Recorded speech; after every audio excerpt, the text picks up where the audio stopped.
farol que me guia, é a luz do meu caminho.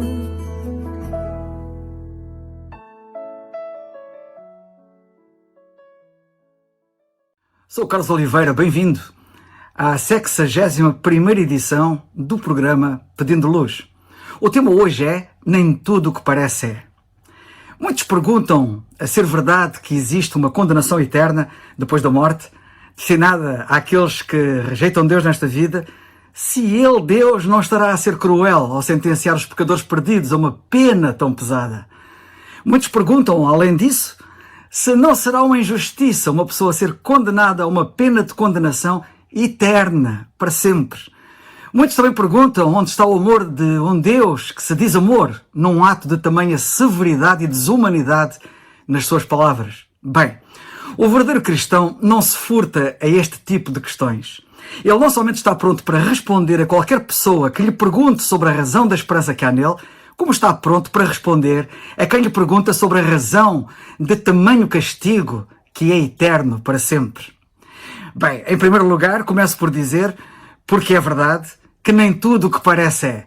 E a Bíblia alerta para essa realidade que até diz poder ser fatal para quem nela embarcar em determinadas circunstâncias. E esta é uma dessas circunstâncias. Há muita coisa que parece e não é. E todos nós sabemos muito bem. As coisas e as pessoas nem sempre são o que parecem. Podem mesmo acabar por ser algo muito diferente do que havíamos inicialmente percepcionado, mostrando-nos que as nossas suposições e os nossos julgamentos nem sempre são corretos, nem sempre são ajustados e justos. O que é curioso é que, apesar de continuarmos a reagir com surpresa cada vez que percebemos que a realidade é diferente do que aquilo que tínhamos imaginado, ainda assim arriscamos com suposições e juízos em matéria de enorme seriedade e gravidade, como é esta, apesar da experiência nos ter mostrado já, vezes sem conta, que nem tudo o que é parece. Temos que ter cuidado em observar através da lente com que vemos o mundo diariamente. É que esta lente que nós usamos para ver o mundo não é transparente. Tem a cor das nossas experiências prévias, dos nossos interesses, dos nossos preconceitos e de uma legião de muitas outras coisas. Trata-se de uma lente verdadeiramente pouco permeável a uma perspectiva diferente, uma lente mais centrada em julgar do que em observar com rigor o que está diante dos seus olhos. Também sabemos bem que o ser humano tem um péssimo hábito de se precipitar. Não te precipites, pois tu, nos teus juízos. O verdadeiro culpado, o nosso cérebro, toma decisões em piloto automático e deixa-se guiar pelo preconceito em vez de se guiar pela reflexão. O que não entendemos, numa lógica de economia de tempo, preenchemos com preconceitos. Não concedemos tempo nem espaço à reflexão. Pomos-nos logo a formar e emitir juízos de valor, precipitadamente. O problema maior é que nem estamos conscientes das ideias pré-concebidas, infundadas, que se baseiam em percepções erróneas. Às vezes, levamos dias, até semanas, para perceber que a realidade não é como aquilo que imaginávamos.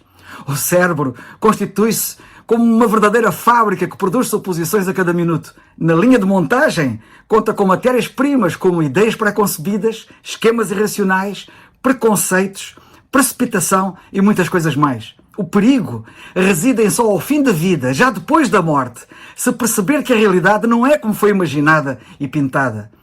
Portanto, a prudência e a reflexão ajudam a corrigir as nossas impressões erradas. Precisamos de evitar rótulos precipitados, pré-concebidos, para ver melhor a realidade. Precisamos mesmo de luz para fazermos uma análise, reflexão e decisão que sejam corretas. É por isso que este programa, Pedindo Luz, existe. É para isso que estamos aqui. É um erro crasso. Precipitaste especialmente num assunto tão sério. Urge que tenhas uma mente aberta, capaz de analisar com autenticidade a realidade.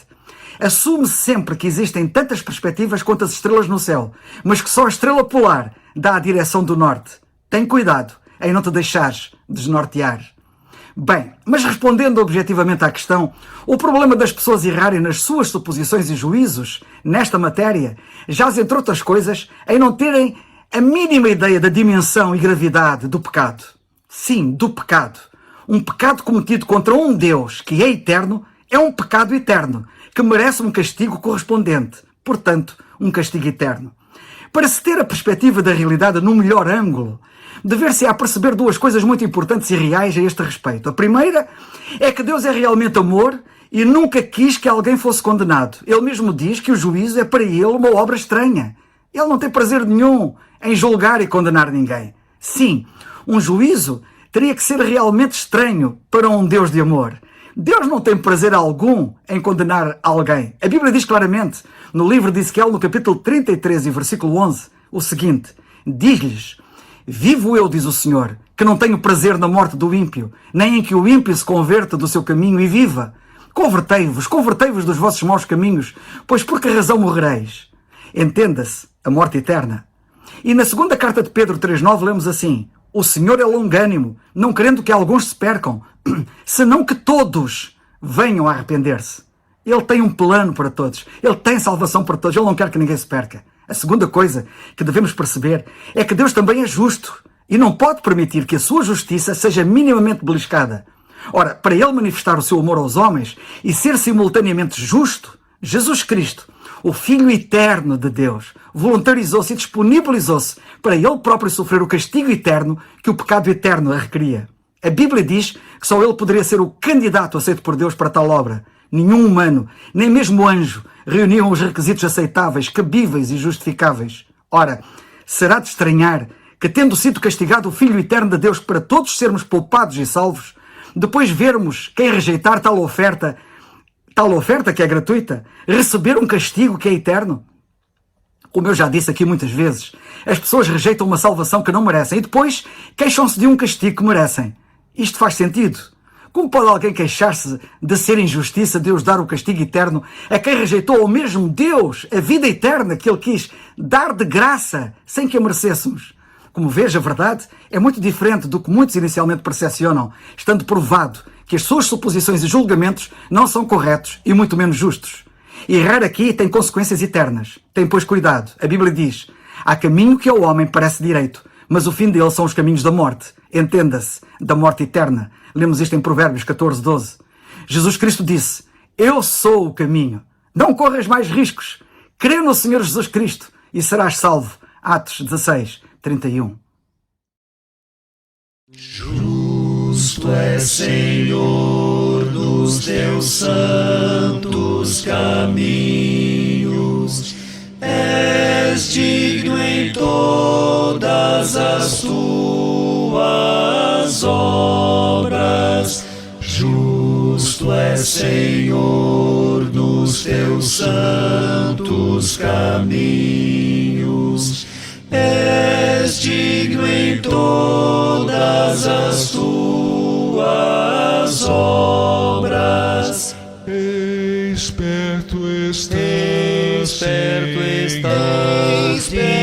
estás, todos que te invocam, de todos que te invocam em verdade.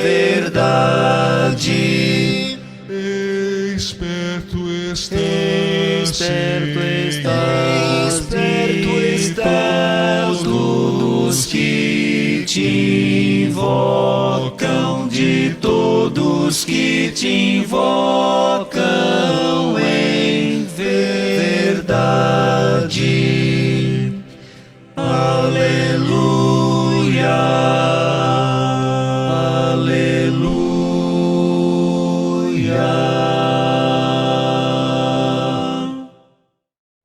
É o farol